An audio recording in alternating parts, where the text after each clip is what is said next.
The stars had never looked so beautiful to Kang Tai-ho.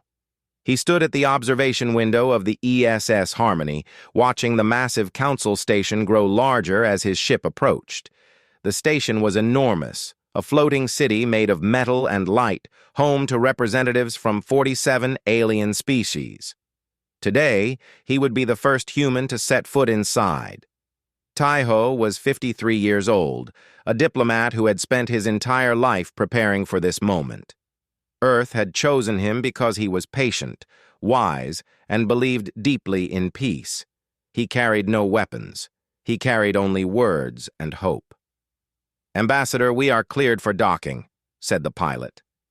Tai-ho nodded and straightened his formal uniform. The dark blue fabric had Earth's symbol on the chest, a simple image of the planet that had sent him so far from home. He thought of his daughter back on Earth, only 12 years old. He had promised her he would return with good news. The ship docked with a soft sound. The doors opened, and Tai-ho stepped into Council Station for the first time. The air smelled strange, a mix of chemicals and alien plants. The corridors were tall and wide, built for species much larger than humans. Lights of different colors lined the walls, and strange symbols were written everywhere. 2 alien guards waited for him. They were Vorlan, the most powerful species in the council. They stood over 2 meters tall, with gray skin and 4 arms. Their eyes were completely black, showing no emotion. They did not greet him or bow. They simply turned and walked, expecting him to follow. Tai-ho followed without complaint. He had studied the Vorlan for years. He knew they considered themselves superior to all other species. He knew they would not respect him at first, but he also believed that respect could be earned through actions and time. The guards led him through many corridors until they reached a massive circular room. This was the Hall of Assembly, where the Galactic Council held its meetings. 47 platforms rose from the floor in a circle, each one holding representatives from different species. Some were small and covered in fur, others were tall and thin like insects. Some floated in tanks of water. The variety of life was amazing. At the center of the room, on the highest platform, sat High Arbiter Vorath. He was the leader of the council, a Vorlan elder with scars on his face from ancient wars. His black eyes fixed on Tai-ho as the human walked to the speaking platform in the middle of the room. "You are the human," Vorath said. His voice was deep and cold. "I am Ambassador Kang Tai-ho of Earth," Tai-ho replied, bowing his head slightly in respect. "I bring greetings from my people and hope for friendship between our worlds." A sound spread through the room. It took Tai-ho a moment to realize it was laughter. Many of the council members were laughing at him. "Friendship," repeated Councillor Dremis, a Vorlan who sat near Vorath. "Your species has existed for barely a moment. You discovered fire while we were building empires across the stars. And you speak of friendship as if you are our equals." Tai-ho kept his face calm. "We do not claim to be your equals in age or experience, but we believe all thinking beings have value. We come not to demand but to ask, not to take but to share." "Share what?" Vorath asked. "What could humans possibly offer the council?" "Our perspective," Tai-ho said. "Our creativity, our determination. We have come far in a short time because we never stop trying to improve. We could be valuable partners." Vorath leaned forward. "You have come far in a short time. Too far. Your species went from primitive farming to space travel in 300 years. That is not natural. That is dangerous." Tai-ho felt a chill run down his spine, but he did not show his fear. "We simply work hard and dream big. There is nothing dangerous about that." "That is for this council to decide," Dremis said with a cold smile. "I propose we classify humanity as a quarantine species. They should be forbidden from galactic trade and travel until we determine they are not a threat." Several council members nodded in agreement. Taiho felt his heart sink, but he stood tall. "May I speak in defense of my people?" he asked. Vorath waved his hand dismissively. "Speak." Taiho looked around the room, meeting as many eyes as he could. "I understand your fear. When something grows quickly, it is natural to wonder if it is dangerous. But I ask you to judge us by our actions, not your fears. We have come here with open hands. We have shared our technology freely with the 3 species we have met so far. We have started no wars. We have threatened no one." He paused, then continued. "Quarantine would not protect you. It would only create anger and resentment. It would turn a potential friend into an enemy. Is that truly what you want?" For a moment, silence filled the room. Then a voice spoke from one of the lower platforms. "The human speaks wisdom." Everyone turned to look. The speaker was Ambassador Keyless, a member of a species called the Telvanni. She was smaller than the Vorlan, with blue skin and gentle eyes. "We should not punish a species for growing quickly," Keyless continued. "We should welcome them and guide them. That is what the Council was created to do." Vorath's eyes narrowed.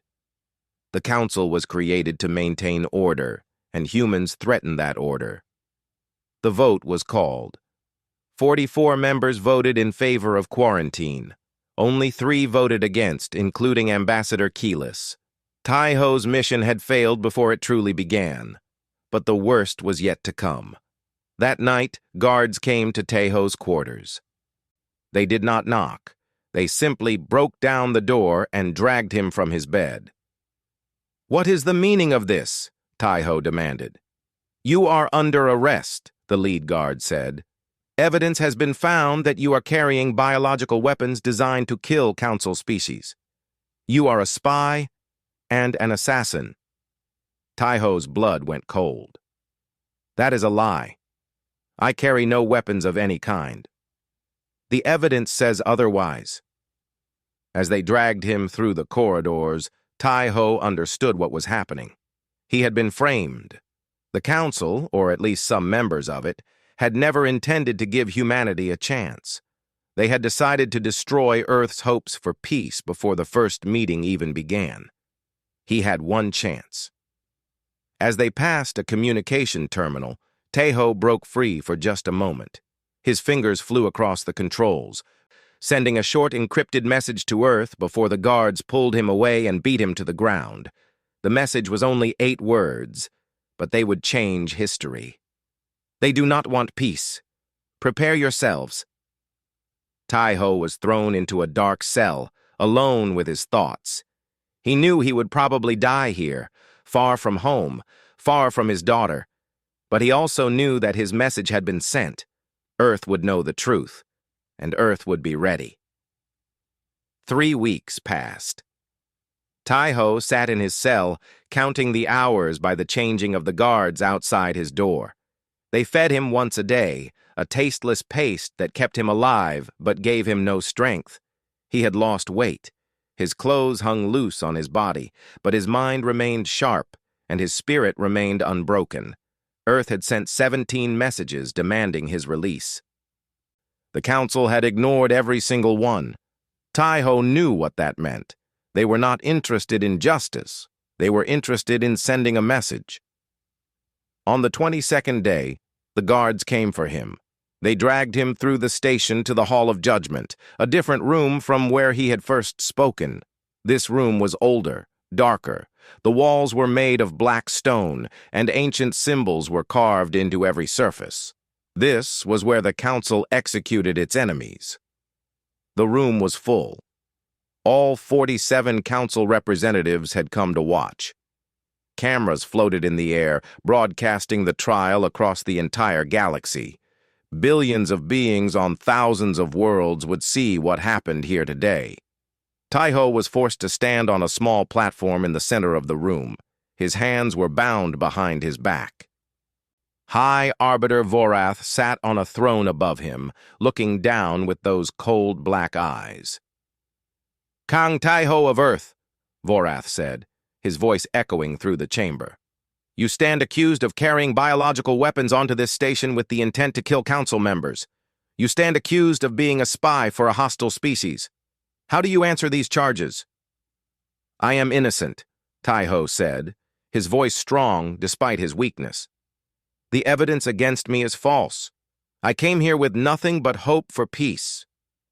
Counselor Dremis stepped forward, holding a small container. "This was found hidden in his ship. It contains a virus designed to kill Vorlan. The evidence is clear." "That container is not mine," Tai-Ho said. "I have never seen it before. Someone placed it there to frame me." "You would accuse the council of lying?" Vorath asked. "I would accuse someone of lying, yes, because I am telling the truth."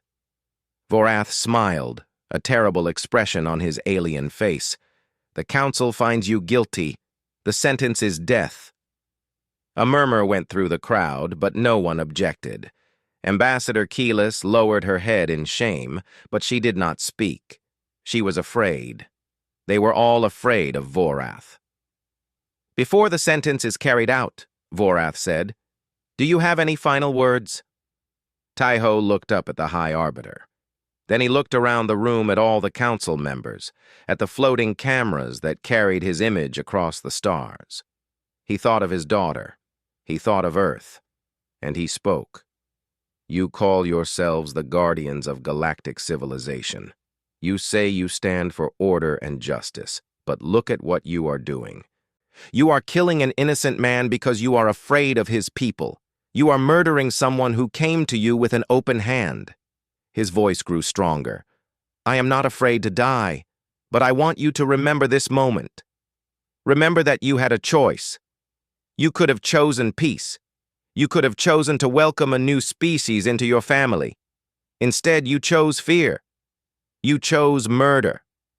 He paused, then spoke his final words. "My people will remember this, not with grief, with fire." Vorath's smile faded. For just a moment, something flickered in those black eyes. Was it doubt? Was it fear? But it passed quickly. "Carry out the sentence," Vorath ordered. A guard stepped forward holding a weapon. It was a disintegration device designed to vaporize a living being in an instant. The guard aimed it at Tai-Ho. Tai-Ho closed his eyes and thought of his daughter's face. The weapon fired. In an instant, Ambassador Kang Tae-Ho of Earth was gone. Nothing remained but a scorch mark on the floor where he had stood. The cameras broadcast his death to every corner of the galaxy. On Earth, in the command center of the United Fleet, Admiral Park Yuna watched the broadcast on a massive screen. She was 48 years old, a career military officer who had never lost a battle. Her face was like stone as she watched Tai-Ho die. The room was full of officers and officials, but no one made a sound. They watched in complete silence as the council celebrated their victory. They watched as Vorath laughed and called humans weak and primitive. General Baek Sunwoo stood beside Admiral Yuna. He was a large man with gray hair and scars on his hands from decades of combat. As he watched, his fist clenched so tight that his knuckles turned white and blood dripped from his palm. "They will pay for this," he said quietly. Admiral Yuna did not respond. She simply watched until the broadcast ended. Then she turned to face the room. "Contact every ship in the fleet," she said.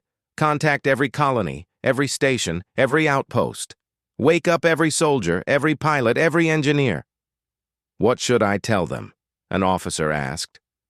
"Tell them that Ambassador Tai-Ho is dead. Tell them the council murdered him. Tell them to prepare for war." The officer hesitated. "Admiral, should we not wait for orders from the government?" As if in answer, the doors to the command center opened. The president of Earth's united government walked in, followed by the leaders of every major nation. Their faces were grim. "Admiral Yuna," the president said, "the government has voted. The decision was unanimous." "What is the decision, sir?" The president's voice was cold as ice. "Total war. We will not negotiate. We will not forgive. We will not stop until justice is done." Admiral Yuna nodded slowly. She turned back to the screen, which still showed the image of the council chamber. She looked at the scorch mark on the floor where Taiho had stood. "They think we are primitive," she said. "They think we are weak. They think they can kill our people and face no consequences." She turned to address everyone in the room. Her voice was calm but filled with cold fury. "They killed a man who offered them his hand. Now they will face our fist. We will show them what happens when you harm one of ours. We will show them why humanity has survived every challenge we have ever faced. We will show them what fear truly means." She looked at General Sunwoo. "Begin mobilization. I want every ship ready to fly within 6 months." "6 months?" Sunwoo asked. "Admiral, we could be ready in 3. "Then do it in 3. The council showed our ambassador no patience. We will show them the same." As officers rushed to carry out her orders, Admiral Yuna walked to the window and looked up at the stars. Somewhere out there, Taiho's ashes were floating in the cold darkness of space. She made a silent promise to him. "We will bring you home," she whispered, "and they will never forget what they did to you." The greatest war the galaxy had ever seen was about to begin, and humanity was ready to fight. The next 6 months changed everything. On Earth, factories that had been sleeping for decades roared back to life. Shipyards that had been building passenger vessels switched to warships. Scientists who had been working on medicine and agriculture turned their minds to weapons. Every human on every world had seen the broadcast of Taiho's execution, and every human felt the same burning anger. Deep beneath the mountains of Korea, in a secret facility that officially did not exist, Dr. Yoon Ji-won prepared to show Admiral Yuna what humanity had been hiding. Ji-won was a small woman with gray hair and tired eyes. She had spent 40 years working on weapons that she hoped would never be used. Now, walking beside Admiral Yuna through the underground corridors, she felt a strange mix of pride and sadness. "We call this facility the Vault," Ji-won explained.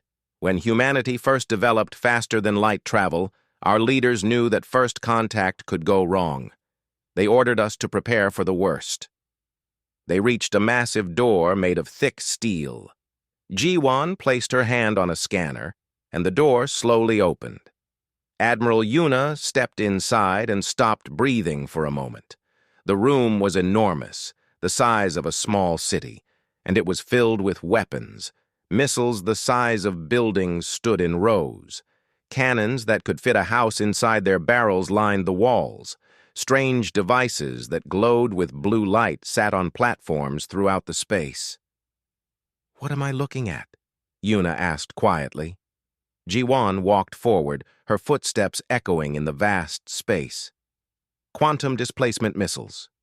They can teleport directly inside an enemy ship and explode. No shield in the galaxy can stop them."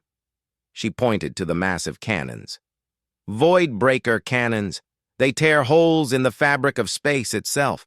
One shot can destroy a vessel 10 times our largest battleship." She stopped in front of a device sitting on its own platform, separated from everything else. It was smaller than the other weapons, about the size of a car. But something about it made Yuna feel cold. "And this?" she asked.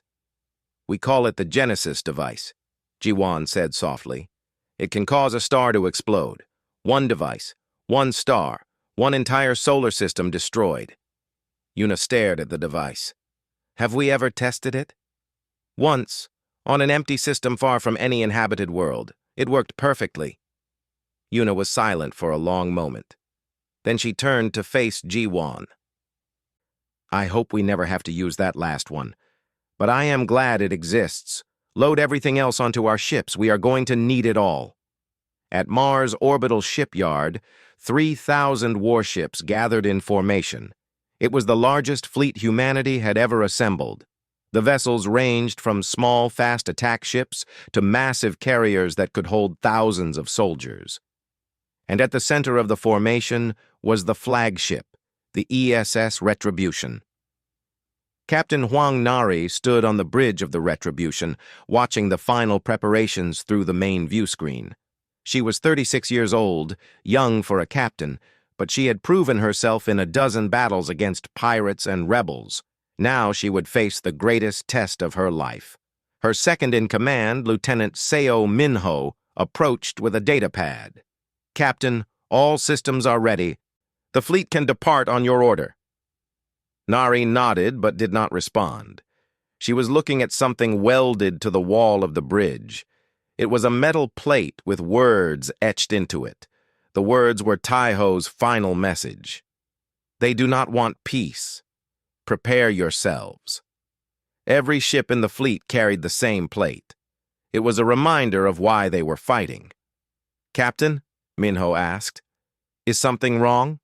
"No," Nari said. "I was just thinking about Ambassador Taiho. I never met him, but I feel like I know him. We all do." "He was a brave man." "He was, and we are going to make sure his death means something."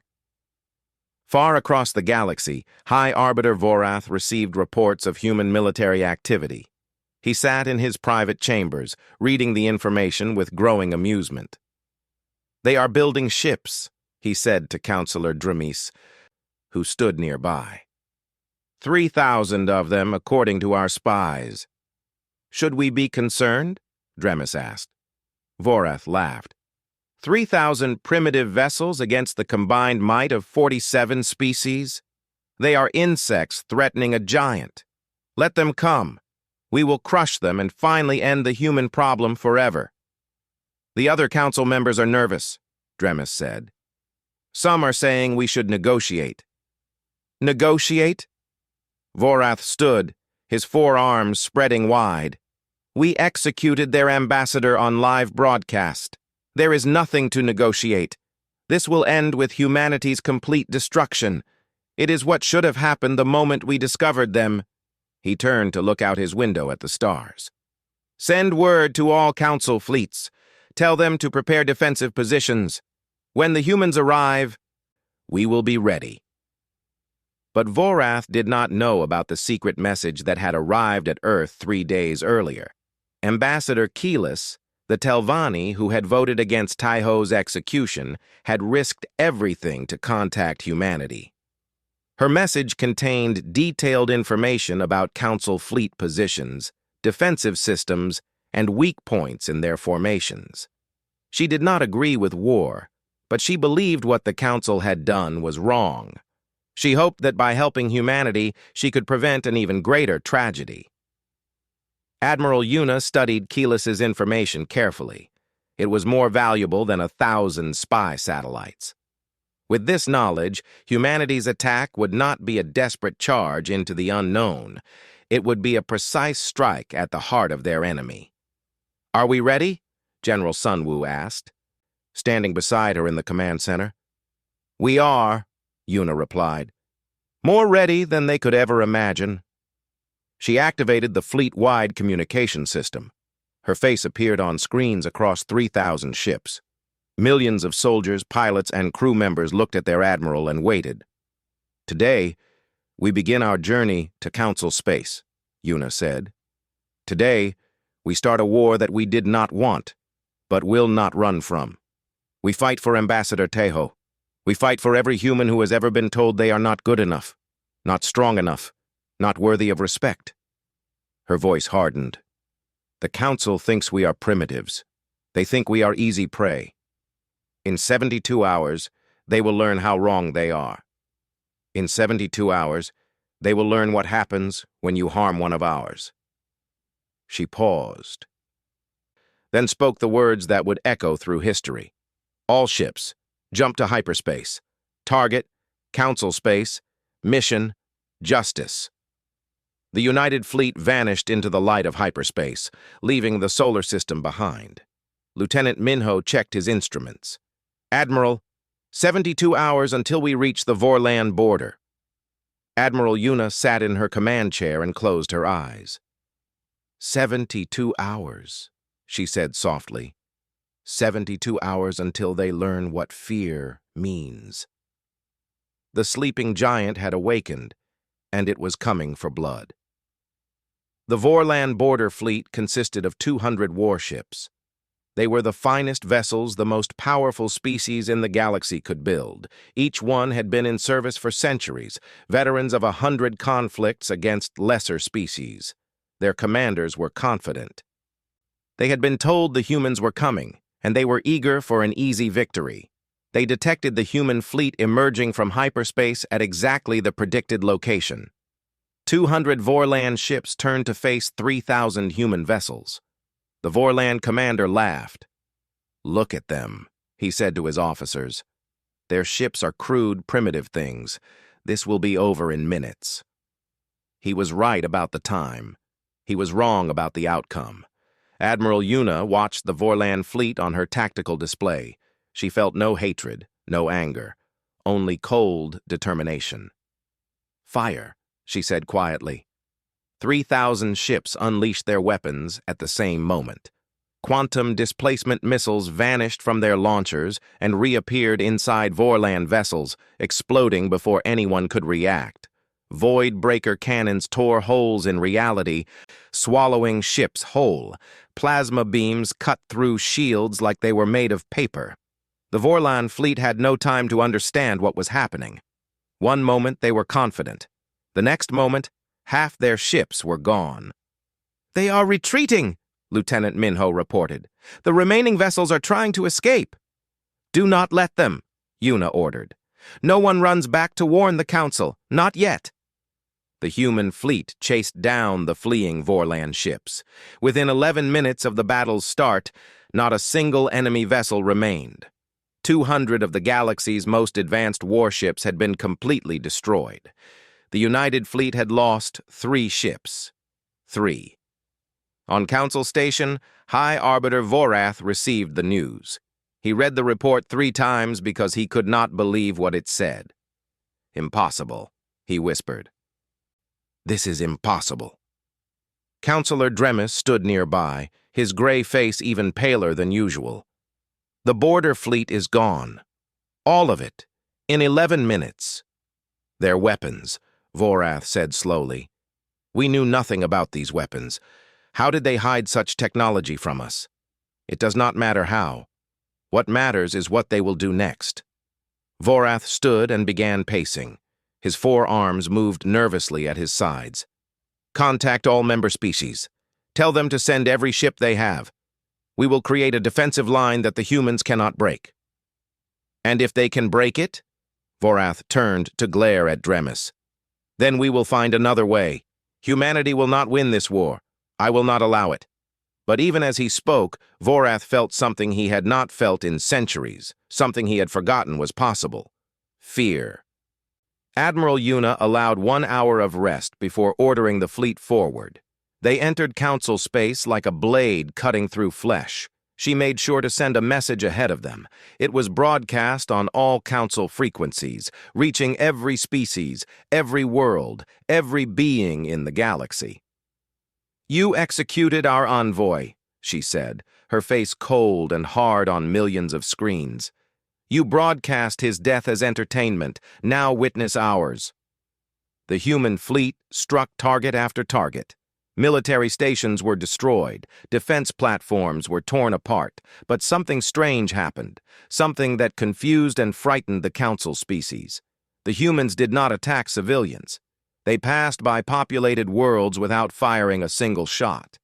They ignored transport ships and merchant vessels. They destroyed only military targets, only things that could be used to fight back. "Why?" Dremis asked when he heard the reports. "If they wanted to terrify us, they could kill millions.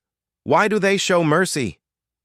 Ambassador Keyless, who had been watching events unfold with growing hope, understood the answer. "Because they are not monsters," she said. "They want justice, not revenge. They want to show us that they are better than we are. That is their true weapon." Captain Nari stood on the bridge of the Retribution as they approached a Vorlan military base. Her sensors showed 20 enemy ships defending the station. "They are hailing us," Lieutenant Minho reported. On screen. The face of a Vorlan commander appeared. His black eyes were wide with fear. "Human vessel," he said. "I am Commander Vectus. I wish to discuss surrender." Nari considered this. "Your surrender is accepted. Power down your weapons and prepare to be boarded. Your crews will be taken prisoner and treated fairly." "You will not kill us? We are not murderers. We are soldiers. There is a difference." The Vorlan commander stared at her for a long moment. Then he nodded slowly. "I am beginning to understand why the Council is afraid of your species. You are not what we expected." "No," Nari agreed. "We never are." 19 of the 20 ships surrendered. But one, the flagship of Councillor Dremis himself, refused. Dremis had come to personally oversee the defense of this base. He had sworn to never surrender to primitives. "You will not take me alive!" Dremis shouted over the communication channel. "I will destroy you all!" His ship fired everything it had at the Retribution. Missiles and plasma beams flew toward the human vessel. Nari did not flinch. "Point defense, eliminate incoming fire, then return fire with quantum missiles." The Retribution's defensive systems shot down every missile, blocked every beam. Then a single quantum displacement missile vanished from its launcher. It reappeared in the center of Dremis's ship. The explosion was brief and bright. When it faded, nothing remained of the counselor who had pushed hardest for Taiho's execution. "Councillor Dremis is dead," Minho reported quietly. Nari felt no satisfaction. He made his choice. He could have lived. He chose pride over survival. "Captain, Admiral Yuna is requesting a fleet-wide meeting. She says we are approaching Council Station." Nari looked at the tactical display. They had fought their way through hundreds of light-years of Council space. They had destroyed over 1,000 enemy ships, and now, finally, they could see their destination. Council Station hung in space ahead of them, surrounded by the largest fleet the Council had ever assembled. 500 warships from dozens of species, all gathered to make a final stand. "This is it," Nari said softly. "The final battle." At the same moment in the Council chambers, Ambassador Keyless did something that shocked every being present. She stood up and walked to the center of the room. "Members of the Council," she said, her voice clear and strong, "I can no longer remain silent. What we did to Ambassador Taiho was wrong. What we have done since then has only made things worse. We have lost this war because we deserve to lose it." "Silence," Vorath roared. "You dare speak against the Council? I dare speak the truth. The humans came to us offering friendship. We responded with murder. Now they are at our gates, and you act surprised? We brought this upon ourselves." She looked directly at Vorath. "I am withdrawing my species from the Council. We will not fight the humans, and I suspect we are not the only ones who feel this way." As if her words had broken a spell, other ambassadors began to stand. One by one, representatives from a dozen species announced their withdrawal from the Council. They would not fight. They would not die for Vorath's pride. Vorath watched his alliance crumble before his eyes. The greatest power in the galaxy was falling apart in a single hour. "Cowards!" he screamed. "All of you are cowards!" But no one listened anymore. The Council was finished. All that remained was the final reckoning, and the human fleet was almost there. The final battle began at dawn, though there was no dawn in space. There was only the cold light of distant stars and the glow of weapons charging on 500 Council ships. Admiral Yuna stood on the bridge of the Retribution, watching the enemy fleet arrange itself in defensive formation around Council Station. She counted the ships, calculated the odds, and felt something that surprised her. Pity. "They do not know they have already lost," she said quietly. Lieutenant Minho stood beside her. "Admiral, we have 2,800 ships remaining. They have 500. But those are their best ships, crewed by their finest officers. It does not matter. They are fighting for a lie. We are fighting for a man who deserved better. Yuna turned to face her crew. All ships, this is Admiral Park Yuna. Today we end this. Today we bring Ambassador Taiho home, show them what humanity is made of. The United Fleet surged forward. The Council fleet fired first. Thousands of missiles and energy beams streaked across space toward the human ships. It was an impressive display, the full might of the galaxy's oldest civilizations combined into a single attack. The human fleet's defense systems went to work.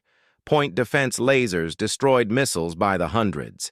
Shield harmonics absorbed energy beams. Electronic countermeasures confused guidance systems. Less than 2% of the Council's first attack hit anything. Then the humans fired back. The Void Breaker cannons tore holes in reality. Council ships that had survived for centuries were swallowed by darkness, their crews never even understanding what had killed them. Quantum missiles appeared inside engine rooms and bridge decks, exploding before anyone could react. Within the first hour, the Council fleet was reduced by half. High Arbiter Vorath watched the destruction from his observation deck on Council Station.